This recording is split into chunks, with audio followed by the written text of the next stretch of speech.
All right, we're really going to get into this now. Companies use a method called statistical sampling when they conduct these exit polls, which means all you need is a random sample of 1,000 people. That's it, 1,000 people, no matter how large the population is. So if you have 10,000 people, 100,000 people, or 10 million people, it will always accurately reflect the population at 95% accuracy because the sample is supposed to be random. But you also have to account for biases, or there has to be no biases at all in that sample. That's important. Now, if you can't account for those biases, then we should be diverting to the rule of 30, which means in order to get an accurate reflection of the population who voted, you should have a sample size of about 30%. Now, none of these exit polls, not a single one, has a sample size of 30% of those who voted. Now, I stated there was about 4,000 from each racial category that was asked questions in these exit polls. You went into the exit poll and you pulled out the actual numbers, right? So right here, you showed that there was 16,000 white voters in this sample size out of 23,000. There was 2,300 black voters and 2,100 Latino voters. So while I had an underestimation of white voters and an overestimation of black and Latino voters, that makes the black and Latino voters an even smaller sample size. So again, I'm not sure what you were trying to prove there. Because regardless of what the numbers are, again, none of these are 30% of the population who voted. So now let's get into these biases, right? I had to make another video as soon as I saw this. She got caught lying about the exit poll numbers, and now she's trying to create a mess to distract from her original argument. Good thing I always come with receipts. From the start, BGP tried to argue that an entire population needed to be polled for accurate exit poll results in the 2024 election. For the final time that I'm going to debunk this, if 23,000 people were polled, and they polled around 4,000 in each racial category, with the exception of tribal Native Americans, which they only polled 229 people, how does that account for half of the Mexican people who voted? Or half of the Latino people who voted? Oh, it doesn't. You are twisting what those percentages mean. You are essentially saying that out of around the 4,000 quote-unquote Latinos that they polled, and the 56% out of that 4,000 that voted for Trump is indicative of almost the 65 million Latinos in this country. That's what you're saying. See, I was going to let you have the excuse that you didn't do your due diligence on figuring out what those exit poll percentages actually meant. So maybe it's because you don't know how to do math. This is where you don't get to deflect away from the question.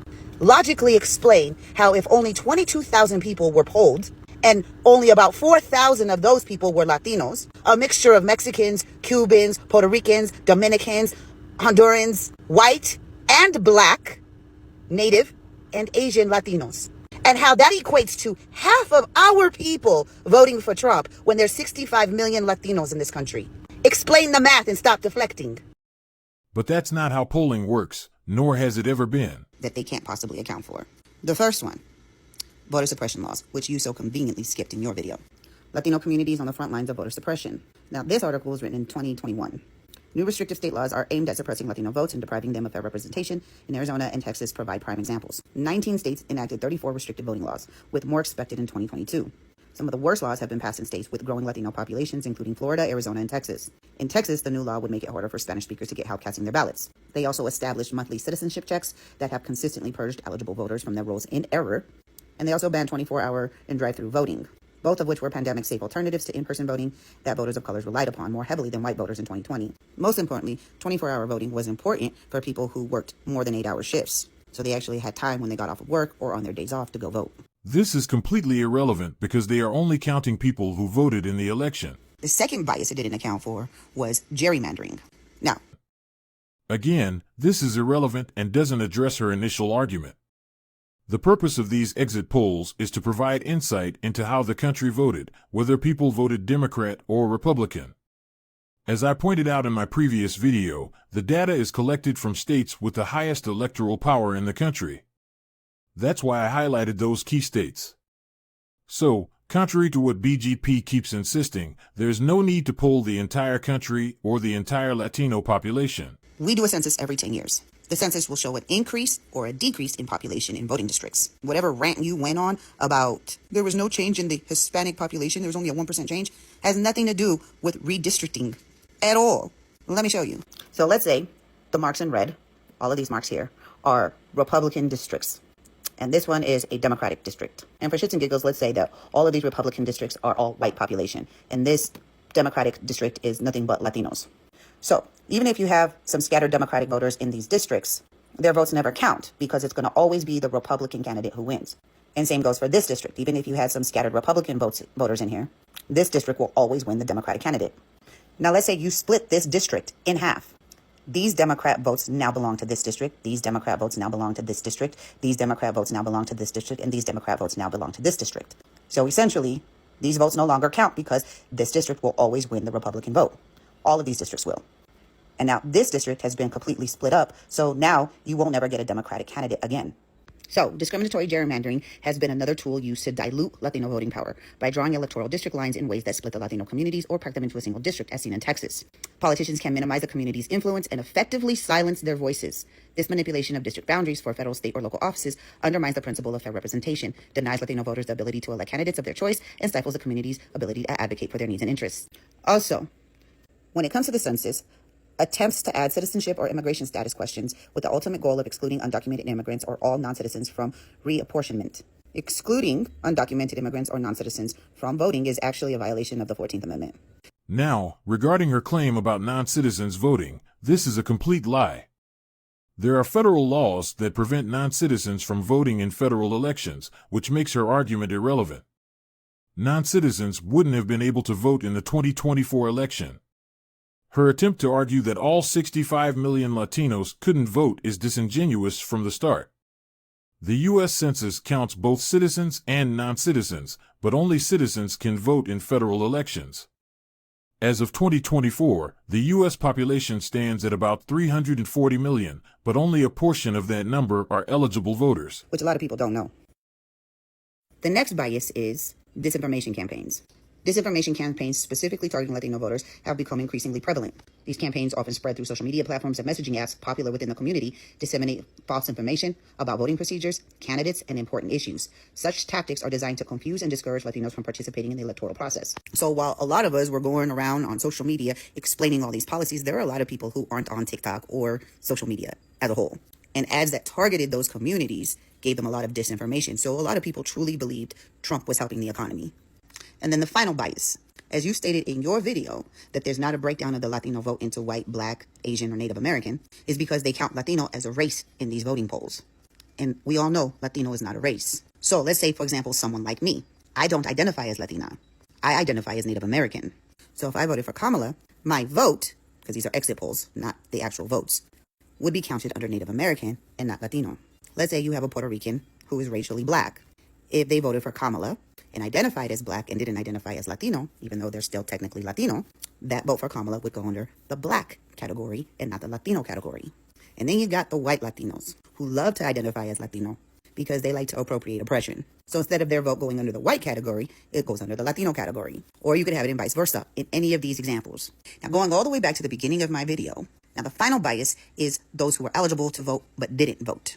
I was actually one of those people. I moved from Texas prior to early voting to the state of Colorado. But by the time I got my permanent residency and address established, then had to wait over a month to get my appointment to get my driver's license and register to vote. My appointment was 2 days after the election. Therefore, I wasn't driving all the way back to Texas to vote, and I didn't get to vote in the state of Colorado. Then there were people who are just tired of the two-party system, and we're not going to play into these games anymore and vote for the lesser of two evils. They were done. And I don't blame them. I don't judge them for it. And nobody else should either. And then based off of voter suppression and redistricting, a lot of these people who didn't vote wouldn't have their vote counted anyway. That's just the reality of it.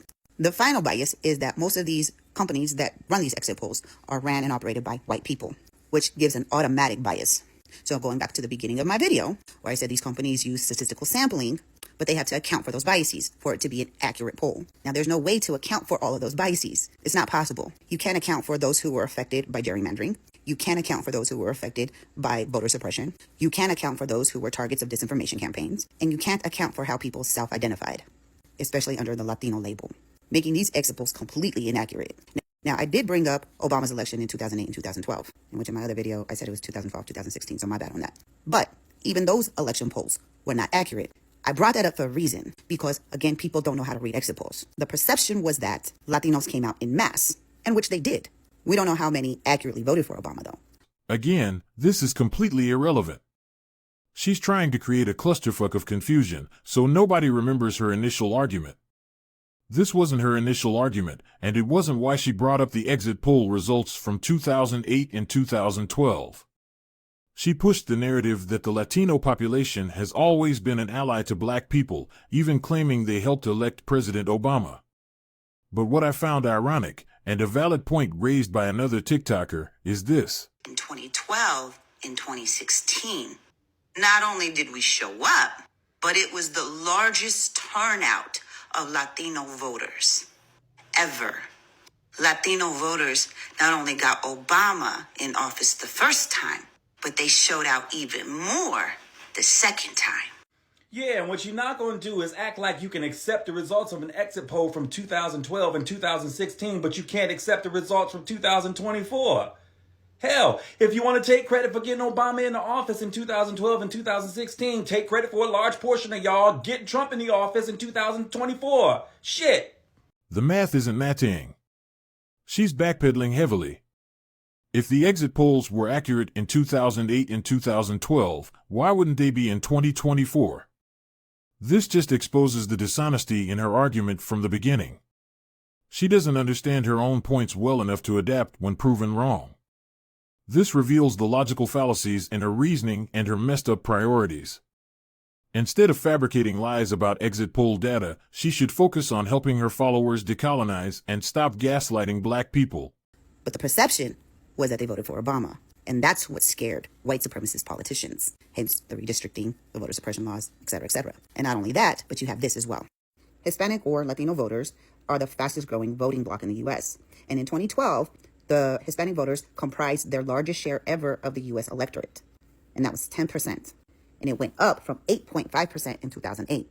The number of registered Latino voters increased 26% in the last 4 years to 12.2 million. Now that was again in 2012. And the number of eligible Latino voters has steadily increased since. So it didn't matter what those exit poll results were in 2008 or 2012. It was the fact that we were becoming a larger and larger voting bloc that threatened white supremacist politicians. Because Latinos, historically, since the 80s, have always voted Democrat. And that is what scared them. We are an extremely powerful voting bloc.